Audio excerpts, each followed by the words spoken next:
ಗಂಗಾವತಿ ವಿಧಾನಸಭಾ ಕ್ಷೇತ್ರದ ಕಾಮನೂರು ಗ್ರಾಮದ ಶ್ರೀ ಮೈಲಾರಲಿಂಗೇಶ್ವರನ 20ನೇ ವರ್ಷದ ಜಾತ್ರಾ ಮಹೋತ್ಸವ ನಿಮಿತ್ತ 12 ಜೋಡಿಗಳ ಸಾಮೂಹಿಕ ವಿವಾಹ ಸಮಾರಂಭದಲ್ಲಿ ಗಂಗಾವತಿಯ ನಿಕಟಪೂರ್ವ ಶಾಸಕರಾದ ಪರಣ್ಣ ಮುನವಳ್ಳಿಯವರು ಭಾಗವಹಿಸಿ ನೂತನ ವಧುವರರಿಗೆ ಆಶೀರ್ವಾದ ಕೋರಿದ ಕ್ಷಣ.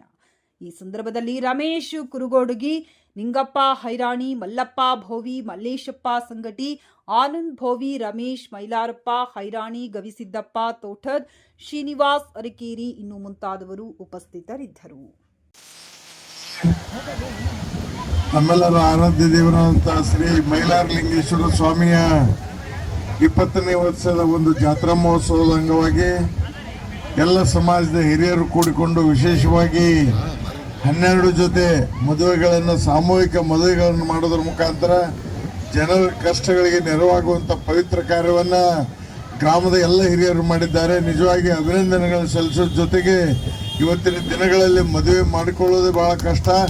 ಯಾಕೆಂದರೆ ಖರ್ಚಿನ ಒಂದು ಏನು ಕಷ್ಟದಲ್ಲಿ ಸಹಿತ ಎಲ್ಲ ಹಿರಿಯರಿಕೊಂಡು ಆ ಬಡವರಿಗೆ ಒಂದು ನೆರವಾಗುವಂಥ ಮಹತ್ವವಾದಂಥ ಕಾರ್ಯವನ್ನು ಗ್ರಾಮದ ಹಿರಿಯರು ಮಾಡಿದ್ದಾರೆ ಅನ್ನುವಂಥ ಮಾತನ್ನು ಈ ಸಂದರ್ಭದಲ್ಲಿ ಹೇಳೋದ್ರ ಜೊತೆಗೆ ಎಲ್ಲ ವಧುವರರಿಗೆ ಸಹಿತ ವಿಶೇಷವಾದಂಥ ಅಭಿನಂದನೆಗಳನ್ನು ಸಲ್ಲಿಸಿ ಗ್ರಾಮದ ಎಲ್ಲ ಹಿರಿಯರಿಗೂ ಅಭಿನಂದನೆಗಳನ್ನು ಸಲ್ಲಿಸಿ ನಾನು 2 ಮಾತು ಮುಗಿಸ್ತಾ ಇದ್ದೇನೆ. ಎಲ್ಲರಿಗೂ ನಮಸ್ಕಾರ.